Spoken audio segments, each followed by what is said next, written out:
participar, por estar y compartir con nosotros tus conocimientos. Le damos la bienvenida a ya casi un amigo de la casa, podríamos decir, que es el kinesiólogo José Robles, que es quien nos ha instruido mucho en los cursos de ventilación y hoy nos va a charlar sobre el tema de la ventilación en el paciente COVID en la cirugía de urgencia, con todos los tips que hay que tener en cuenta para ventilar a este tipo de pacientes, con patología que hasta hace muy poco para todos era desconocida. Le vamos a pedir a todos que por favor silencien sus micrófonos para no interrumpir la charla, ¿sí? Y si tienen alguna pregunta, al final de la exposición de José, la pueden realizar y él va a tener a bien contestarlas. Así que bueno, José, agradeciendo de que hoy es viernes y que estás pensando el tiempo con nosotros, te damos la palabra. Bueno, hola a todos. Gracias, Sergio, y al grupo por la invitación. Voy a arrancar a hablar de este tema, que bueno, es un tema que nos ha tenido este último año bastante activos a todos. Antes que nada, quería comenzar con la definición de distrés respiratorio, que esta definición fue realizada hace muchos años, en 1967, donde eran pacientes donde tenían gran compromiso de la oxigenación con infiltrados bilaterales. Entonces, estos autores encontraron 12 sujetos que cumplían con esa característica y lo definieron como un síndrome de distrés respiratorio del adulto en consecuencia de lo que ya se conocía en pediatría. En el año 2012, un grupo de expertos en un consenso de Berlín lo que hicieron fue definir, reorganizar un poco las variables, donde ellos buscaban pacientes que desarrollen la falla hipoxémica dentro de la primera semana, que tengan infiltrados bilaterales en alguna placa de tórax o tomografía, que el origen del edema no sea cardíaco, como se decía antes, que había que tener un catéter de Swan-Ganz para definir si era distrés o ICC. Y después lo que hicieron fue, de acuerdo al valor de relación PAF-VO2, ver la gravedad del cuadro. Esta es una revisión interesante del grupo Jesús Villar, donde podemos ver cómo esta patología, el distrés respiratorio, fue cayendo el porcentaje de mortalidad año tras año y serie tras serie. Y esto se debe probablemente a que, si bien al inicio, entre 1977, cuando se definió, era el 70%, podemos decir que hasta el año 2003 había bajado al 40%. Y esto se debe a todos estos cambios que fueron sucediendo durante todos estos últimos años, con conceptos nuevos. Voy a tratar de resumir brevemente en las próximas diapositivas, pero que se fueron entendiendo conceptos de que ventilar a estos pacientes no era algo tan sencillo, no era prender el respirador y que el respirador funcione por sus propios medios, sino que fueron sucediendo diferentes fenómenos a medida que la ciencia fue avanzando para poder ventilar a estos pacientes, y obviamente el rol de la ventilación mecánica cumple algo crucial en esta población. Siempre me gusta mostrar esta diapositiva, que si bien es vieja, parece interesante, donde podemos ver infiltrados bilaterales en una tomografía computada del tórax, y hay 4 variables que nosotros llamamos en terapia intensiva la injuria inducida por la ventilación mecánica. Y esto se debe a lo que conocemos como barotrauma, volutrauma, atelectrauma y biotrauma. ¿Qué quiero decir con esto? Hay 4 fenómenos que nosotros mismos, ventilando mal a un paciente, podemos generarlo y lesionar un pulmón. Barotrauma es por el exceso de la presión. Yo le pongo mucha presión al sistema respiratorio, probablemente esa presión genere un estrés importante, y este estrés sobre el pulmón genere más cascada inflamatoria y más lesión pulmonar. El volutrauma es por exceso de volumen. Si yo le pongo mucho volumen corriente al paciente, probablemente esté injuriando el pulmón. Atelectrauma viene de la palabra telectasia, que es cuando nosotros nos dejamos un buen nivel de PIB al final de la expiración, el pulmón tiende a colapsar, y ese ciclo de apertura y cierre de los alvéolos genera este tipo de fenómeno. Y biotrauma es la respuesta inflamatoria que se genera en el pulmón debido a todas estas variables. Esta es una revisión muy interesante del grupo de Marco Ranieri de Italia, donde podemos ver cómo es un pulmón en una situación de colapso, con poca homogeneización de la ventilación, y a la derecha podrán ver cómo es en el caso de la sobredistensión. Esto lo voy a nombrar a grandes rasgos, si bien es un paciente de terapia intensiva, es algo que también en anestesia deben tener en cuenta, lo que es el filtrado de los gases inhalados. Podemos ver que esta es la rama inspiratoria y esta es la rama expiratoria. En la rama expiratoria vamos a tener un filtro, y en esta patología se utiliza mayormente porque es por donde sale el aire al ambiente para no infectarnos nosotros. Y podemos ver que en la rama inspiratoria, llegando a la Y, al corrugado, vamos a tener un humidificador con un filtro que también va a filtrar y humidificar el gas inspirado. Podemos ver la rama inspiratoria, la rama expiratoria con el filtro. Podemos ver una aerocámara por si el paciente requiere aerosol terapia, un sensor de capnografía y el humidificador pasivo con filtro junto al sistema cerrado de aspiración, que probablemente cuando ustedes reciban un paciente en quirófano y el paciente está en terapia intensiva, probablemente se lo manden con este sistema cerrado de aspiración para evitar el desreclutamiento y la desconexión innecesaria del paciente.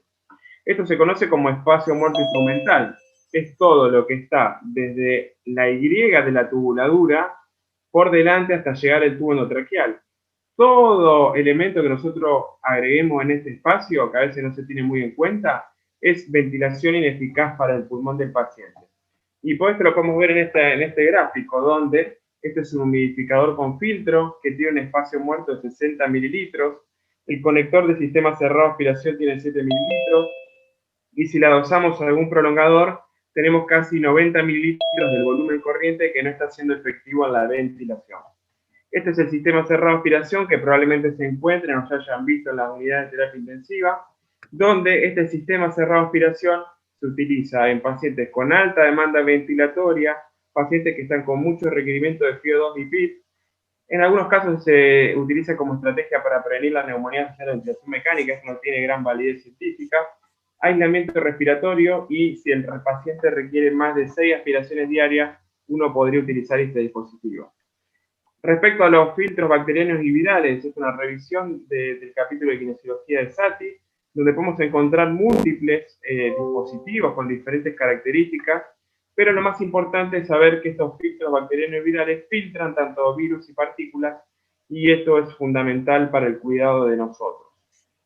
Esto es algo básico que me gustó, una revisión del italiano, donde podemos ver nosotros mismos la terapia intensiva cuando está el médico por intubar al paciente. Aconsejamos mayormente utilizar la máscara con reservorio, que es la máscara de oxígeno que requieren estos pacientes al ingreso a la terapia. Y si con la máscara de reservorio no logramos una buena oxigenación, adosarle un filtro o un filtro con humidificador entre el conector universal y la máscara para ventilar al paciente. Ahora, metiéndonos un poco más en lo que es el COVID-19, voy a hacer un breve repaso de cómo es la fisiopatología. Y arrancamos un poco acá, ya en marzo, abril de este año, donde el grupo de Luciano Gattinoni, que es un médico italiano que es de las personas que más sabe de distrés respiratorio en el mundo, hablaba de su primera experiencia de si realmente la neumonía por COVID-19 era un distrés o no era un distrés. Luego, unos meses después, este grupo del doctor Gattinoni identificó dos fenotipos de COVID.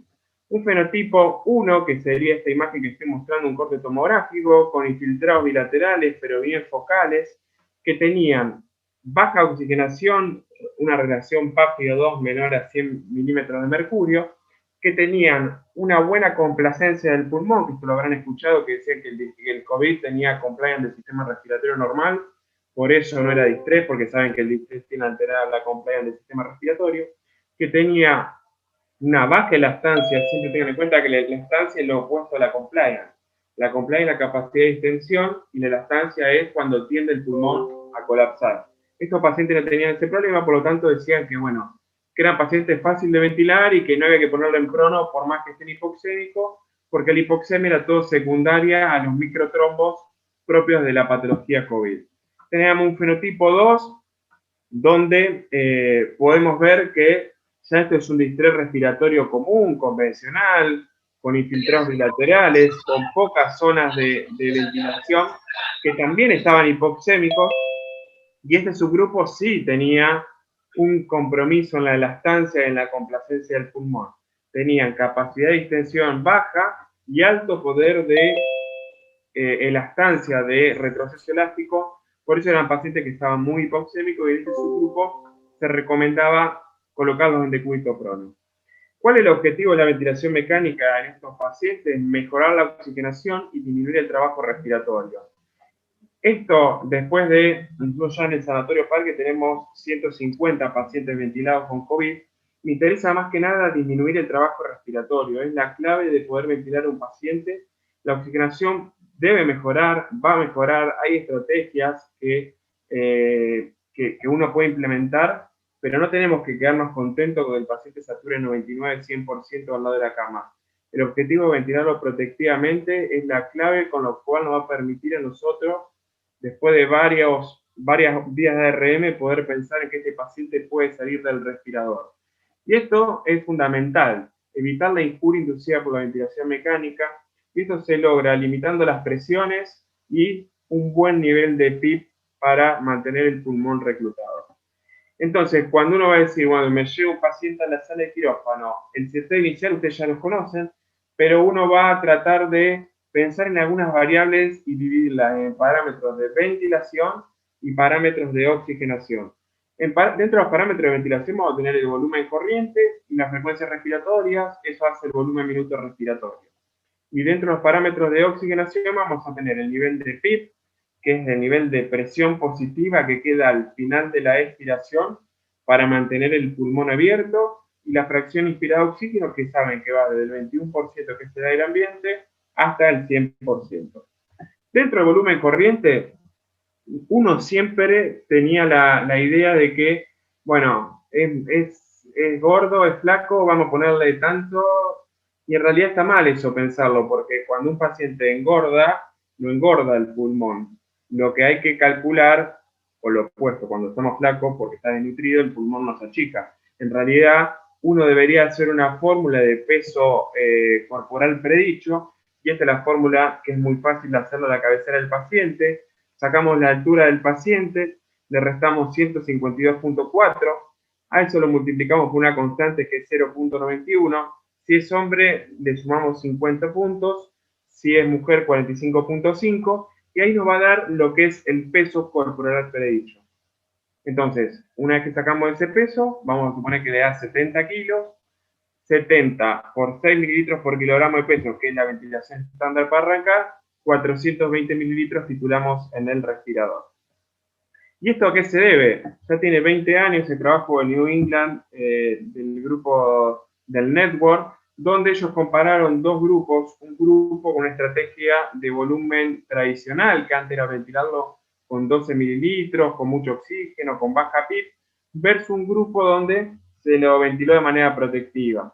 Podemos ver que el grupo que se lo ventiló de manera protectiva se lo ventilaba en volumen control con 6 mililitros, con una presión plató, que esto ya también lo deben conocer, que es la presión que nos va a decir si estamos ventilando al paciente de manera segura o no, menor a 30, con una frecuencia respiratoria entre 6 y 35, en realidad ellos buscaban un pH de 730 a 745, no le importaba tanto el rango de frecuencia respiratoria, y lo que sí buscaban era esta famosa tabla FIO2-PIP, que hoy en día se volvió a utilizar con la pandemia, que de acuerdo al nivel de FIO2 que uno aplicaba, era el nivel de PIP que les correspondía, y de esa manera podíamos graficar el esquema de oxigenación.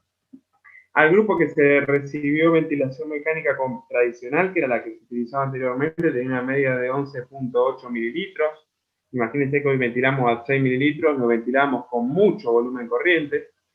Y el grupo protectivo era 6.2. La presión plató era mucho menor en el grupo protectivo versus una presión plató elevada en el grupo tradicional. La frecuencia respiratoria, fíjense que para mantener el volumen minuto respiratorio necesitamos frecuencias respiratorias altas, porque si no el paciente va a estar más hipercámnico. Sin embargo, en este subgrupo, uno poniendo mucho volumen no necesita poner tanta frecuencia respiratoria y el nivel de PIB era similar entre ambos grupos. Pero cuando este trabajo se analizó a mitad de camino, vieron que el grupo que tenía ventilación con bajo volumen corriente tenía una mortalidad significativa contra este grupo, por lo tanto este trabajo se suspendió en el primer análisis a favor de la ventilación protectiva. De acuerdo al modo ventilatorio que se utiliza en esta población, fundamentalmente, hoy justamente analizando la base de datos de 150 pacientes, solo un paciente del sanatorio usó presión control como modo inicial. Todos utilizamos volumen control porque el monitoreo es más preciso, porque si el paciente va a estar bien sedado, con la hipoxemia severa que tienen, es mucho más confiable ventilar en este modo. Tenemos diferentes ondas de flujos. Y algo interesante que me gustaría remarcar es el tema de la pausa inspiratoria. La pausa inspiratoria uno la puede colocar en el respirador, todos los respiradores permiten colocar pausa, y tenemos que saber que esta pausa inspiratoria va a prolongar el tiempo inspiratorio. De acuerdo al equipo que tengan, algunos lo van a sumar al TI o otros no lo van a sumar de acuerdo a la tasa de flujo. Va a aumentar la presión media en la vía aérea, podría mejorar la distribución del gas alveolar. Es interesante porque monitoriza la presión plató constantemente, porque hace la pausa ciclo tras ciclo, entonces uno puede conocer la presión plató. Y en pacientes que se empiezan a despertar, una pausa con flujo cero puede ser desconfortable y puede generar algún tipo de asincronía. Nosotros habitualmente no utilizamos pausa de manera, o sea, como gol estándar no la utilizamos. Sí, en algunos casos en los cuales nos ha pasado, los pacientes con COVID son pacientes muy hipercámnicos, donde además de aumentarle la frecuencia respiratoria, bajarle el espacio instrumental, le ponemos un poco de pausa para ver si nos ayuda a lavar el dióxido de carbono. Pero de rutina no aconsejamos utilizar pausa inspiratoria. La frecuencia respiratoria, sabemos que es la relación entre el volumen corriente y la frecuencia. Si yo el volumen corriente lo pongo bajo, probablemente para compensar este volumen minuto respiratorio la frecuencia tenga que ser elevada. ¿Cuál es la frecuencia ideal? No la sabemos. Lo que sí recomiendan las guías es tratar de buscar un pH entre 7.30 y 7.45, y habitualmente uno comienza con una frecuencia respiratoria entre 20 y 30 ciclos por minuto. Respecto a la fracción inspirada de oxígeno, lo que nosotros hacemos en el sanatorio es tratar de a todos los pacientes ventilarlos con una FiO2 al 100% luego de la intubación y luego ir bajando la FiO2 hasta un objetivo de saturación. ¿Y por qué digo esto? Nos ha pasado tener pacientes con mucha saturación de oxígeno, pero que recuerden que cuanto más oxígeno pongo, más atelectasia por lavado de nitrógeno genero. Y eso está sumamente relacionado por la liberación de radicales libres e inflamación a nivel pulmonar. Entonces, la mayoría de las guías, y bueno, el Comité de Kinesiología de SATI, y muchos trabajos que van a ver, buscan un objetivo de saturación bajo en esta población, con el objetivo no es ponerlos a alta FiO2. Muy rara vez van a ver que muchos pacientes oxigenen arriba del 94-96%. El nivel de PIB. El nivel de PIB, uno por protocolo comienza con un nivel de PIB de 10 centímetros de agua. Piensen que estos pacientes van a ser pacientes que van a estar hipoxémicos, son pacientes que uno lo ve despierto, sentado al borde de la cama y saturan 80 con 16-20 respiratoria. No es el famoso distrés que uno le intuba con 40 respiratoria, desaturando, con desociego. Son pacientes que se intuban el 90% lúcido. Más, muchos pacientes logran llamar a la familia para comentarle que lo van a intubar. O sea, imagínense que hay una disautonomía entre la clínica y su gasometría. Entonces lo que nosotros hacemos es comenzar con un nivel de PIB de 10 y luego lo titulamos según protocolo de la sala. ¿Y qué puede ser eso? Puede ser a través de la tabla FiO2 PIB que mostré en el trabajo anterior, o puede ser a través de múltiples variables. Una puede ser titular PIB en base a la compliance del sistema respiratorio, lo vamos a ver más adelante. Y es algo que dijo el doctor Luciano Gattinoni, es que la mejor PIB no existe. Y muchas veces uno busca ver cuál es la PIB óptima y es muy difícil encontrarlo porque probablemente la PIB óptima que te genera un mejor reclutamiento te genera compromiso hemodinámico y mayor espacio muerto por sobredistensión. Así que la PIB óptima no existe y debe ser valorada a la cabecera del paciente todos los días. Entonces, si nosotros queremos titular PIP, como dije anteriormente, tenemos esta tabla que nosotros en el servicio la comenzamos usando en la pandemia y luego no la utilizamos más porque no tiene una buena correlación entre la oxigenación y la mecánica del sistema respiratorio. Luego tenemos una forma que es un trabajo de distrés de Express, se llama, que es incrementar la PIP midiendo presión plató. Una vez que llegamos a una presión plató entre 28 y 30, nos quedamos ahí, sabemos que no estamos injuriando el pulmón, llegamos al límite máximo de tensión. Es una maniobra que también uno podría utilizar, pero que, es como dice acá, la desventaja es que los pacientes con alto potencial de reclutamiento van a llegar rápido a 30 centímetros de agua de PIP, por lo tanto, podría tener un poco de desventaja. La maniobra de PIP Compliance, uno hace una maniobra de reclutamiento y luego va decrementando la PIP, algunos autores lo hacen de 5 en 5, otros en 2 en 2, con el objetivo de buscar cuál es el nivel de PIP que mantiene la mejor complacencia del sistema respiratorio. Este es un poco el algoritmo que tenemos en el sanatorio, que a grandes rasgos los pacientes se intuban directamente, no se utiliza ni alto flujo ni ventilación invasiva, debido a que está demostrado, más allá de la aerolización que se genera, los pobres resultados que hay descritos sobre utilizar soporte no invasivo en esta población. Y lo que hacemos es un monitoreo estricto de la oxigenación, las presiones del sistema respiratorio. Si la PAFI es menor a 150, se comienza con bloqueantes neuromusculares, que eso también ustedes en anestesia lo hacen mucho, así que va a ser favorable para los pacientes. Y lo que nosotros tenemos es un protocolo que si estos pacientes tienen una PAFI menor a 120, 150, colocarlos en decúbito pronto. Entonces, para ir resumiendo un poco, la estrategia ventilatoria va a ser ventilarlos a estos pacientes en modo volumen control, donde me aseguro una tasa de flujo fija. Eso es importantísimo, saber que lo que yo le estoy poniendo al paciente es lo que se le va a entregar. Con esto no quiero decir que el modo presión control no se utilice, nosotros en otras poblaciones lo hemos utilizado y tenemos mucha experiencia, pero creemos que en esta pandemia y más que nada porque nosotros tenemos en el sanatorio trabajando cardiólogos, cirujanos, en la terapia intensiva, es mucho más fácil administrar un modo volumétrico para asegurar una tasa de flujo fija. Calculo la fórmula que le mostré anteriormente, lo multiplico por 6, le pongo ese volumen corriente, hago una pausa inspiratoria. La presión plató, para los que no la conocen, se presuriza el sistema respiratorio, uno con el respirador hace una pausa, ahí el flujo llega a cero, se equilibran las presiones dentro de los alvéolos y mide cuánta presión hay adentro del alvéolo. Si esa presión plató está por arriba de 28-30, a mí me está diciendo que estoy injuriando el pulmón. Por lo tanto, tendré que buscar la estrategia o bajar el volumen corriente o aumentar la PIP para bajar este nivel de presión plató.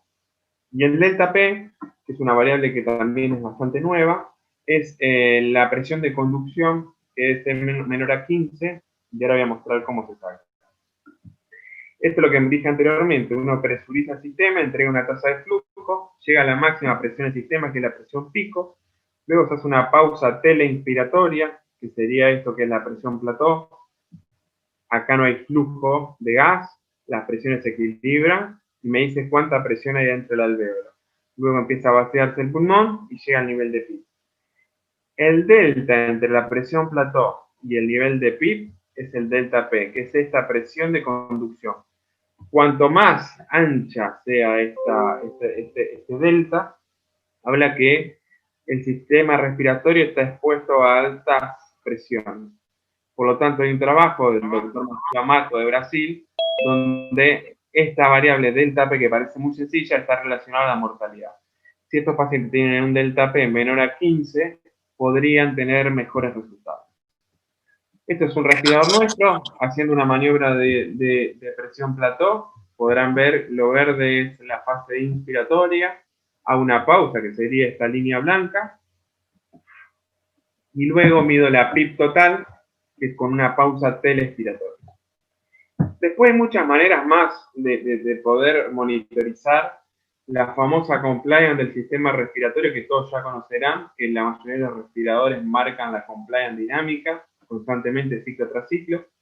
Luego tenemos la manometría esofágica, que es con un balón esofágico. donde uno coloca un balón esofágico en el tercio inferior del esófago. Ese balón nos da lo que es la presión pleural, perdón, la presión esofágica, y la presión esofágica, al estar pegada a la presión pleural, nos permite a nosotros saber cuál es la presión pleural. Y en base a eso, realizar varios cálculos para ver si estamos al final de la inspiración distendiendo o al final de la expiración colapsando. Y luego tenemos la tomografía de impedancia eléctrica, que es un dispositivo que también contamos en el sanatorio, que nos permite ver en tiempo real cómo es la ventilación del paciente. Esto es lo que mostraba anteriormente, es un equipo llamado FluxMed, que lo que medimos es con este balón esofágico, ver qué pasa realmente al final de la inspiración y ver qué pasa al final de la expiración. Son muchos cálculos, es algo que lleva entrenamiento poder realizarlo, pero que la verdad que nos aporta mucha información. Nosotros habitualmente no lo usamos con el estándar en los pacientes COVID porque sería imposible, con 30 ventilados en la sala por día, pero sí en aquel paciente que nos genera duda de unas mediciones de mecánica respiratorias básicas, sí hemos colocado el balón para hacer una evaluación más compleja. Ahora, no es lo mismo decir que cuál es la PIP que le titulo a mi paciente, sino poder entender también cuál es el potencial de reclutamiento. Y esto es algo que a veces se confunde. Poner PIP no es lo mismo de ver si el paciente es reclutable o no es reclutable. Este es un trabajo del 2011 publicado en la Respiratory Care, es bastante viejo, donde dije lo que hizo fue arrancar con este subgrupo de distrés con 10 centímetros de agua de PIP y a 6 mililitros, ¿no? Le incrementaba la PIP a 15. Si con estos 5 centímetros de agua que le agregó de PIP, la presión plató aumentaba mayormente, más que esos 5 centímetros de agua, por ejemplo, estaba en 20 y pasaba a 35, quiere decir que pequeños cambios de presión que yo genero sobre el sistema genera mucho cambio a nivel del sistema respiratorio, mucha presión dentro del alvéolo. Por lo tanto, este es un pulmón que podemos decir que no es reclutable. Sin embargo, si yo a este paciente le pongo 15 centímetros de agua de PIP y la presión plató aumenta esos 5 centímetros de agua que yo le agregué, este es un pulmón reclutable. ¿Y a qué llamo reclutable? Es que cuando uno piensa en potencial de reclutamiento, este aumento del volumen pulmonar de fin de expiración puede deberse a que si tiene alto potencial de reclutamiento, este aumento del volumen pulmonar de fin de expiración es debido a la apertura de tejido que estaba antes colapsado. Por lo tanto, sí tuve un efecto positivo en buscar reclutar a este paciente. Si yo tengo un paciente con bajo potencial de reclutamiento, uno al aumentar la presión, que esto puede ser con la famosa maniobra de reclutamiento, lo único que está generando es sobredistensión a nivel alveolar. Las maniobras de reclutamiento no son gratis, nosotros no lo tenemos dentro del protocolo de trabajo de estos pacientes. Sí, una vez se hacen algunos pacientes una maniobra de reclutamiento hasta 25 centímetros de agua, no tan exponencial como está descrito hasta 40 o 50 centímetros de agua, sino con el objetivo de titular PIP. Pero no está dentro de las recomendaciones reclutar a estos pacientes. Y mayormente por lo que dije anteriormente. No hay nada que haya demostrado en ningún trabajo que diga que hay que reclutar a los pacientes que produzcan un impacto positivo sobre los días RM, mortalidad, etcétera, etcétera. Hoy en día prefiero que se recluten a estos pacientes, por lo menos poniéndolos, por ejemplo, en decúbito prono, que eso genera gran reclutamiento. Este es un trabajo que salió ahora publicado, lo voy a mostrar para el que le interese, donde evaluaron 25 pacientes con COVID y encontraron que 16 pacientes tuvieron un buen potencial de reclutamiento. Podemos ver que estos pacientes tenían frecuencias respiratorias altas, como dije anteriormente, y que el nivel de PIP era, fíjense cómo se correlaciona. El que tiene alto potencial de reclutamiento tiene una media de 13 de PIP, el grupo con bajo un nivel de PIP más bajo. Por eso yo siempre digo que es fundamental que nos paremos al frente del paciente, hagamos este trial de incrementar la PIP y ver qué pasa con la presión plató. Si la presión plató dispara mucho, probablemente ese paciente no se beneficie con mucho nivel de PIP. Entonces, tenemos un paciente que lo ventilamos de manera protectiva con los 6 mililitros kilogramo de peso. Le titulamos la PIP de la manera que sea, pero sabemos que la PIP que tiene es óptima. tiene un RAS de -5. ¿Qué quiere decir? Que está con la escala de analgesia con lo máximo. Y así todo tiene una PAFI menor a 150. Y acá tenemos que ver realmente qué nos queda. Y este es el escenario que nos pasa en las primeras 24 horas del 80% de los pacientes COVID ventilados en la sala. Uno lo ventiló protectivamente, le titulamos la PIP, un buen esquema de analgesia y siguen con trastorno en la oxigenación. Bueno, acá donde vamos a tener un semáforo donde tanto los bloqueantes neuromusculares, el decúbito prono y la circulación extracorpórea, el ECMO, tienen un visto bueno para aplicarlo en esta población. Luego vamos a tener la maniobra de reclutamiento, que la puse en amarillo ahí como en duda. Ahora vamos a hablar, si quieren, cuando haya las consultas. Y todo lo que está en rojo son las medidas coayudantes de la ventilación mecánica que no tienen impacto positivo en esta población. Sería el óxido nítrico, la membrana de extracción de dióxido de carbono, el Novalum, que esto tendría más que nada una falla hipercámnica, no tanto en esta población, modos ventilatorios no convencionales y la ventilación de alta frecuencia. Respecto a los bloqueantes neuromusculares, brevemente, este es el trabajo de Papazian del año 2010, ya bastante viejo, donde ellos hicieron un grupo placebo y otro grupo cisatracurio, donde ellos vieron que la mortalidad en el grupo donde se aplicó bloqueante neuromuscular fue significativa en relación al grupo placebo, y también tienen varios pacientes con debilidad adquirida. Quiere decir que la segunda línea de escalonamiento, de la que mostré anteriormente, de esta, si el paciente tiene esta PAFI menor a 150, lo que hacemos en la terapia intensiva es colocarle bloqueantes neuromusculares, dado un periodo de estabilidad de al menos 12 horas, y luego poder detectar qué paciente se beneficiaría con el prono.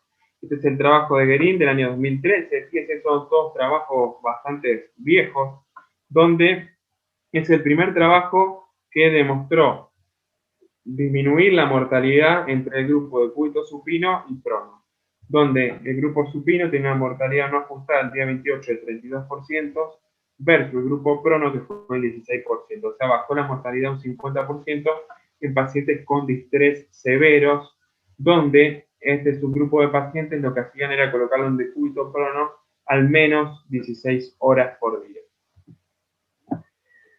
¿Qué beneficio podría tener el prono? Bueno, podemos ver este trabajo donde podemos ver una tomografía característica de pacientes con COVID y podemos ver en color azul las zonas donde tiene una óptima relación ventilación-perfusión, las zonas verdes donde tiene gran compromiso de Joule, que esto es lo que genera la hipoxemia en esta población, las zonas amarillas, zona con bajo BQ, y las zonas rojas son zonas de alta relación BQ, espacio muerto. Entonces, uno podría pensar que cuando uno coloca al paciente en decúbito prono, disminuye la desigualdad ventilación-perfusión. Esto va a mejorar la distribución de la ventilación porque estas zonas posteriores que estaban con gran tendencia al colapso pasan a estar con mayor ventilación, y lo que sí no hay grandes cambios en relación a la perfusión. Entonces, el decúbito prono uno lo podría utilizar como una herramienta no solo para mejorar la oxigenación, sino también para mejorar el reclutamiento pulmonar. ¿Qué quiere decir? Al cambiar las zonas de ventilación-perfusión, uno puede, y esto lo evaluamos, lo voy a mostrar en una diapositiva más adelante, mejorar la cantidad de aire que entra al pulmón y poder abrir zonas que estaban anteriormente colapsadas y poder generar mayor intercambio gaseoso. A lo que voy, comparándolo con la maniobra de reclutamiento, uno con un simple cambio de posición logra mayor reclutamiento que exponiendo al paciente a presiones altas en el sistema respiratorio con consecuencia hemodinámica, con tasas moderadas de barotrauma de neumotórax por exceso de presión. Así que bueno, ahora vamos a seguir charlando sobre este tema. Este es un paciente nuestro de la sala, COVID positivo, que estaba con el tomógrafo de impedancia eléctrica. Medimos, además de la oxigenación, las mediciones con el tomógrafo, lo colocamos en decúbito prono, y esto es algo interesante. Este es un tomógrafo de impedancia eléctrica donde podemos ver las zonas anteriores, mediales y posteriores. Este es el paciente antes de colocarlo en decúbito prono. Podemos ver que las zonas posteriores son las que están negras, las que no hay cambios en la ventilación. Luego colocándolo en decúbito prono, fíjense cómo es más homogénea la ventilación. Y solo el único cambio que hicimos no fue el seteo respiratorio, fíjense que pasaba con 22 respiratoria, sigue con 22. Lo único que hicimos fue cambiar la posición, y a esto me refería cuando el prono genera cambios positivos en la relación de la ventilación. Probablemente con este cambio en el patrón ventilatorio también haya habido un aumento en la oxigenación. Y esto es un poco lo que les mostraba anteriormente, como las zonas posteriores, que si recuerdan en esta imagen, estaban en color negra, que lo que nos indica este equipo es que no hay cambio, no hay pasaje de aire en esa zona, logramos que las zonas posteriores tengan una distribución más homogénea de la ventilación. Respecto a la maniobra de reclutamiento, esta es una revisión que salió hace poquito, hace unos días, donde hablan del reclutamiento y del reclutamiento en el distrés. Como siempre se dice en el ámbito de la terapia intensiva, la maniobra de reclutamiento uno la puede utilizar como una medida de rescate, pero sabiendo que va a tener un impacto hemodinámico y probablemente del sistema respiratorio importante. Hay muchos grupos de trabajo que sí lo utilizan, no quiere decir que no se puedan utilizar, pero hay que hacerla de manera prolija, de manera controlada para evitar efectos negativos. Y muchas veces van a ver que cuando hace una maniobra de reclutamiento, la primera respuesta que hace el paciente es desaturar más de lo que estaba desaturando. Y eso es por el compromiso hemodinámico, porque sobredistiende los capilares y luego transitoriamente empieza a mejorar la oxigenación. Lo que está muy discutido de la maniobra de reclutamiento es que la mejoría que hay en la oxigenación es transitoria. Por eso el prono podría tener un efecto positivo porque uno lo deja por un periodo de tiempo mucho más largo. Luego tenemos lo que es la membrana de circulación extracorpórea, el ECMO, que nosotros en esta pandemia ya tuvimos la experiencia con 4 pacientes dentro del servicio. Y algo que me pareció interesante son 2 trabajos que salieron hace poco, donde este es un grupo de Europa donde analizaron 4.244 pacientes críticos con COVID, y lo que más me interesa mostrarles es que la mortalidad a los 90 días después de la admisión en terapia fue el 31% en toda la corte, y aquellos pacientes se intubaron precozmente un 37%.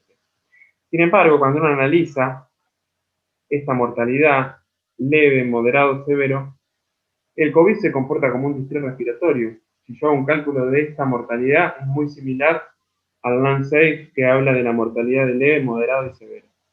Por lo tanto, considerando y volviendo un poco a la afinidad diapositiva, el patrón de neumonía por COVID tiene un comportamiento y es un distrés respiratorio.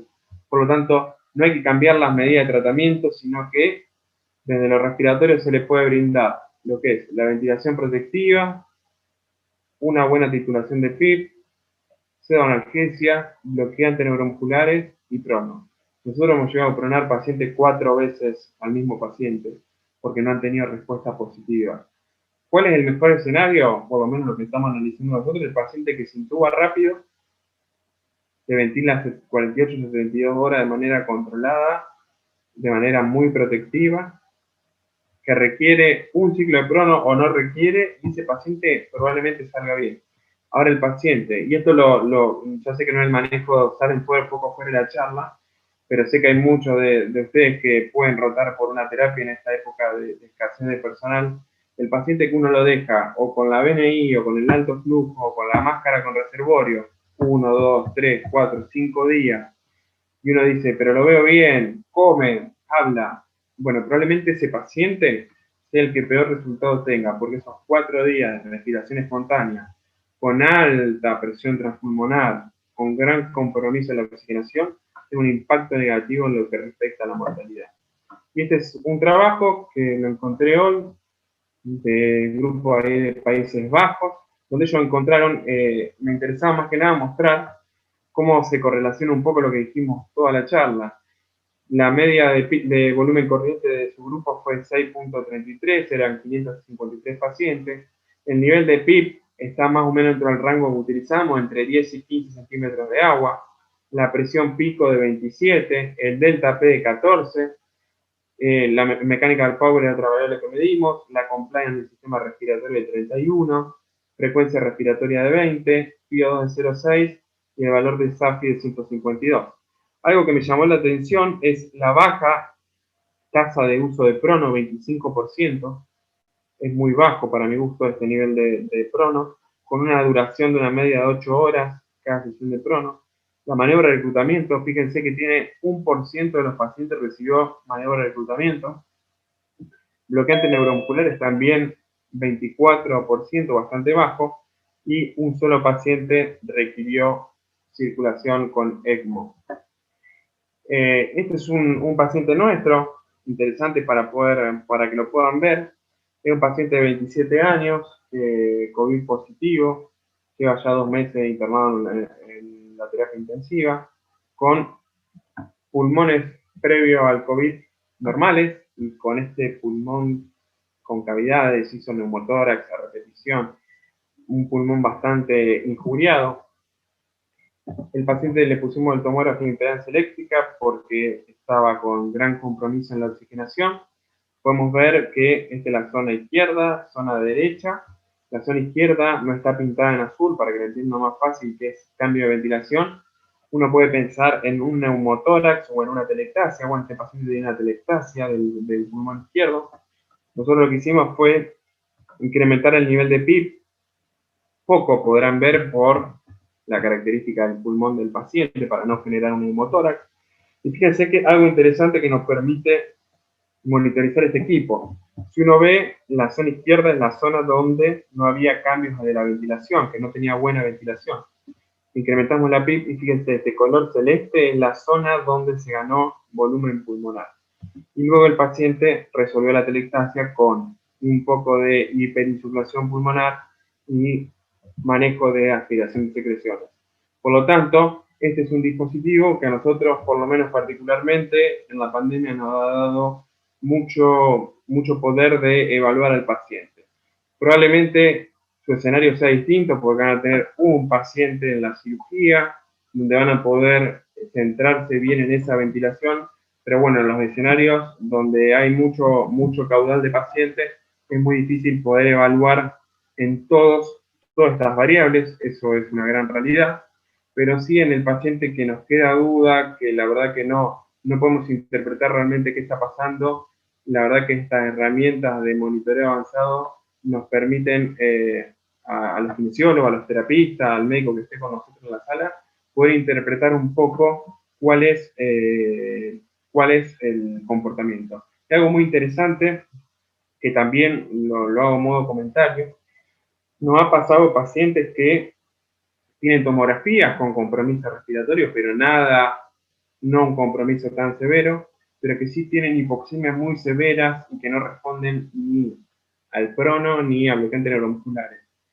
Probablemente estos pacientes sean los famosos pacientes que está descrito que hacen microtrombos, y esto es un problema en la perfusión y en la vasculatura endotelial. Por lo tanto, estos pacientes son los que mayormente notamos que tienen peor pronóstico, y son pacientes que muchas veces uno sospecharía que tienen tromboembolismo de pulmón, la hacen ecocardio, una angiotac, y no tienen, y son esos microtrombos que no se van a ver en ninguno de estos estudios, y nos ha pasado en al menos 10 pacientes que hemos tenido en la sala. Bueno, muchas gracias y acepto las preguntas y las dudas que tengan.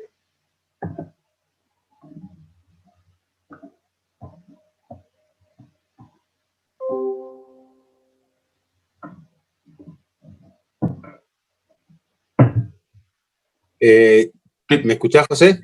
Sí, sí. Y bueno, le pido a los chicos que si tienen alguna pregunta por ahí la hagan en el chat, así yo se las voy leyendo.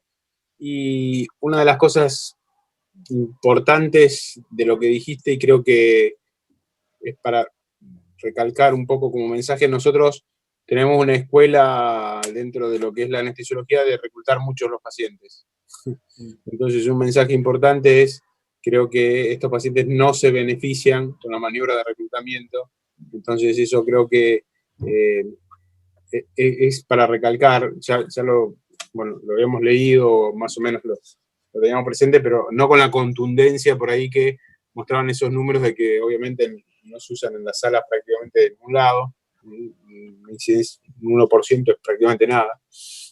O sea que es realmente un detalle no menor. Y otra cosa que te quería preguntar es, los valores de saturación, vos dijiste aproximadamente estaban entre 88 y 92, y ahí empezaban a jugar un poco con la FIO. Sí. ¿En qué punto, digamos, ustedes piensan que llegar a la FIO de 100 o sea, si tenemos un paciente que está saturando 92 con una FIO de 80, lo dejamos ahí, porque nosotros estamos muy habituados, y esto es para, digamos, para que todos nos hagamos un cuadro de posición, en que el valor de la saturación es 98, 99 o 100. En quirófano habitualmente es eso.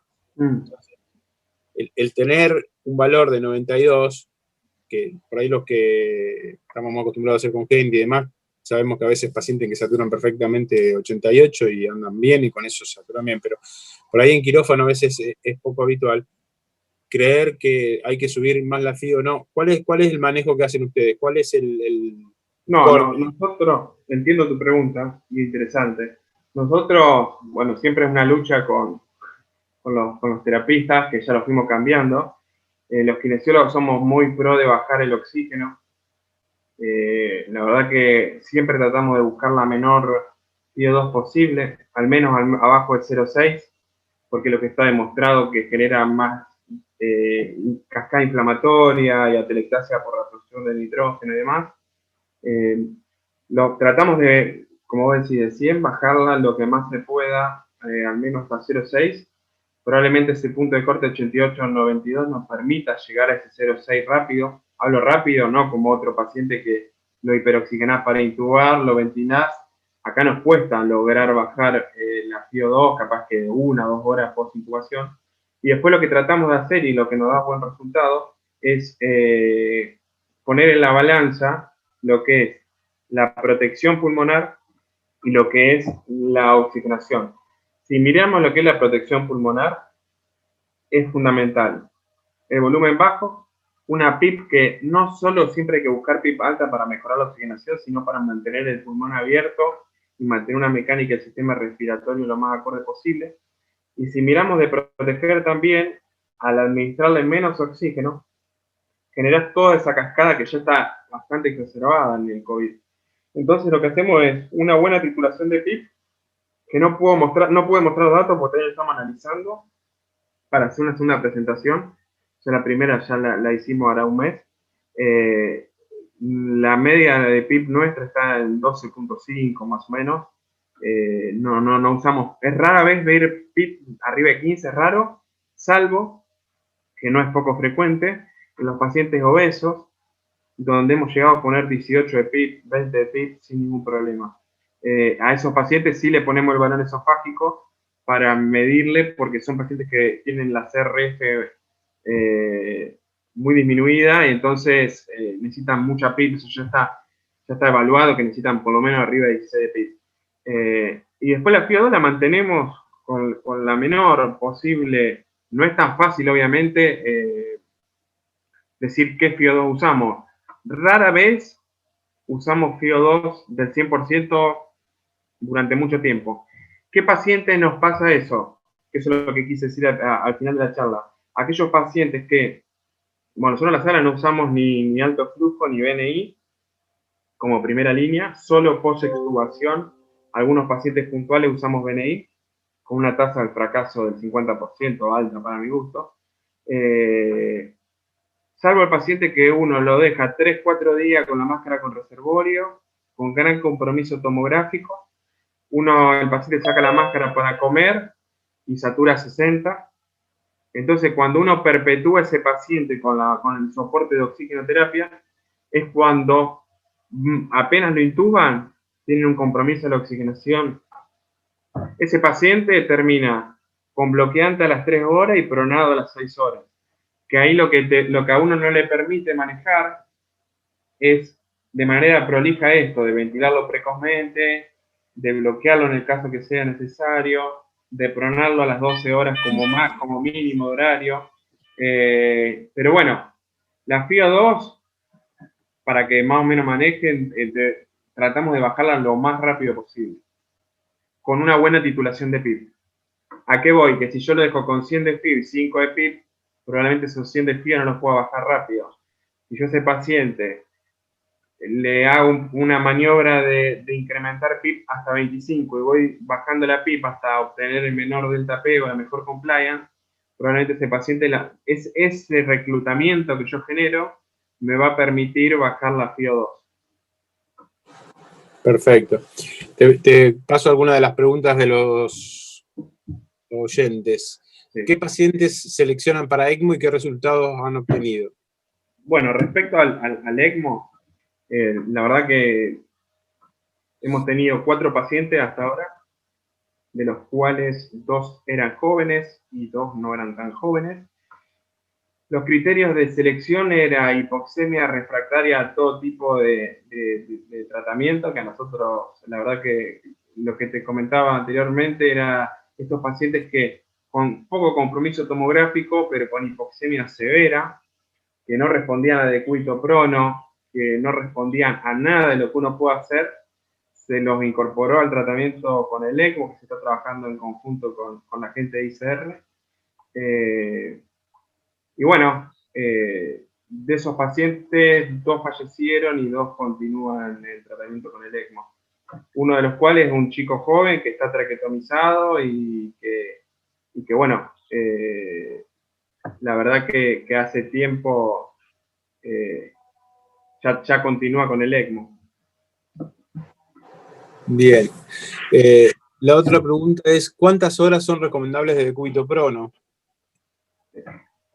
Vuelvo a la anterior rápidamente. Es otro mundo. Yo tuve experiencia en el Buenos Aires cuando estuve en el italiano, pero es otra experiencia ventilar a un paciente en ECMO con 100 mililitros de volumen corriente, 5 de respiratoria, porque, o sea, tenés que tratar de mantener el pulmón en el mayor reposo posible y la verdad que a nosotros que nos gusta mantener la plaquita limpia, con buenos valores y demás, es otra experiencia, pero bueno, es lo que necesita ese paciente en ese contexto.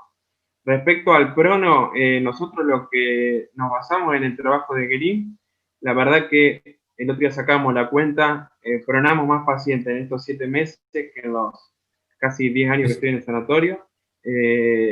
Habitualmente nosotros nos basamos en ese protocolo que eran 16 horas. La verdad que en momentos donde la sala estaba muy movida, evaluábamos el comportamiento en la oxigenación y muchas veces era pronos más prolongados por la logística que significa el prono y no por un criterio clínico, pero por lo menos mínimo 16 horas y hemos llegado a dejar pacientes 48 horas. Perfecto. Y también relacionado a prono, hay otra pregunta que dice, ¿qué criterios usan para seleccionar a los pacientes para pronación vigil? ¿Qué resultado han tenido con la pronación vigil y si han usado sedación para la tolerancia? Bueno, nosotros armamos, particularmente apenas arrancó la pandemia, yo estaba en lo personal muy convencido de eso, pero no por una cuestión de evitar la intubación, sino de mejorar un poco lo que es la disponibilidad de camas, respiradores y demás. Nosotros actualmente, los resultados que tuvimos en la terapia intensiva son muy malos, no ha tenido un efecto positivo, tiene una tasa de fracaso del 80%. Sí, en la guardia, bueno, el kinesiólogo, el neumonólogo, los clínicos lo utilizan, pero bueno, es una estrategia que tiene que estar muy controlada y que yo lo que pude observar en los análisis que hicimos nuestros fue que sí, mejora la oxigenación, mejora la frecuencia respiratoria, pero probablemente que tiene un gran compromiso tomográfico va a terminar intubado igual. Y eso es lo que pasó en todo el mundo. Los trabajos o la serie de casos que han publicado sobre el pronovigil, todos hay 2 grupos, el respondedor y el no respondedor. Los respondedores son pacientes que apenas uno lo vuelve a poner boca arriba, vuelve a caer la oxigenación, la frecuencia respiratoria vuelve a aumentar, y la verdad que no es una medida que yo hoy recomendaría. Si están los recursos, esos pacientes tienen que ser intubados precozmente.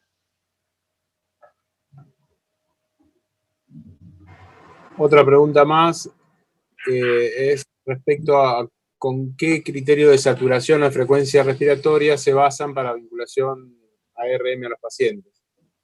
Sí, nosotros particularmente, si el paciente está con máscara con reservorio a 15 litros, oxigenando por debajo de 92, con una frecuencia respiratoria mayor a 30, entra el respirador.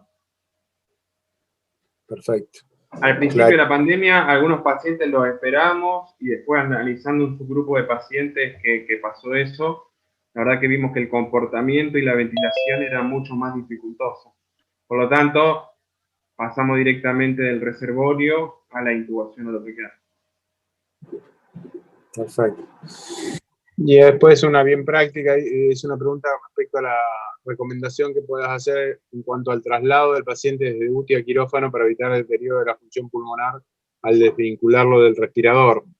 Bueno, eso es fundamental. Nosotros tenemos la ventaja de tener un respirador de traslado, tenemos la desventaja de que a veces hay muchos traslados y a veces es muy complicado. Nosotros lo que hacemos habitualmente es tanto a tomografía, que se hacen frecuentemente tomografías, o a quirófano, llevarlo con el respirador de traslado. Bueno, todos tenemos que saber que cuando el paciente se lo va a trasladar con la pinza de Koch, tratamos de clampear el tubo para no aerolizar y tratamos de simular la ventilación que llevamos en la terapia intensiva. Que eso, bueno, en el sanatorio uno va comentando cómo lo tiene ventilado y guiando un poco cómo, para poder tener esa comunicación de que este paciente si se desconecta, satura. Bueno, eso es fundamental. Yo considero que en el lugar donde están, si podrían recibirlo con un respirador de traslado, sería lo ideal. ¿Por qué? Primero porque probablemente con el AMBU, cuando lo vayan a ventilar, haya gran potencial de reclutamiento y son pacientes que uno le saca la presión positiva y desaturan rápidamente. La experiencia nuestra es tratar de llevarlo. Nos ha pasado en algún evento con un ataque y una ida a quirófano, bueno, fue simultáneo, donde obviamente, bueno, un paciente va con el AMBU, pero es rara vez.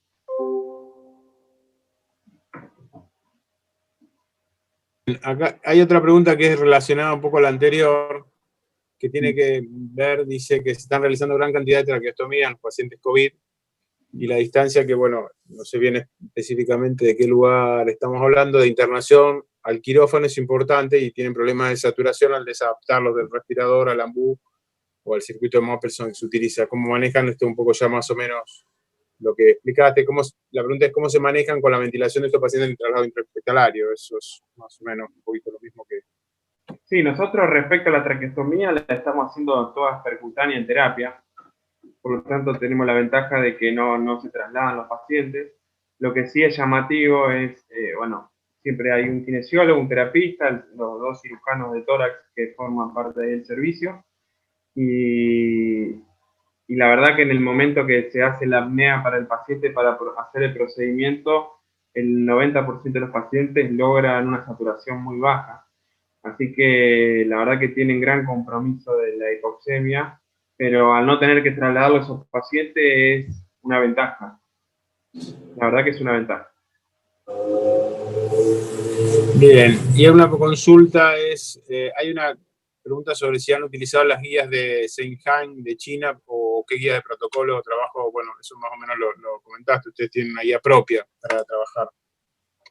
Sí, mayormente cuando arrancó la pandemia empezamos a armar un poco el tema de los protocolos a accionar, porque es muy distinto, como siempre hablamos en la sala, es tener un distrés y estar encima de un distrés, que me he pasado tarde al lado de estos pacientes, que tener 30 distrés.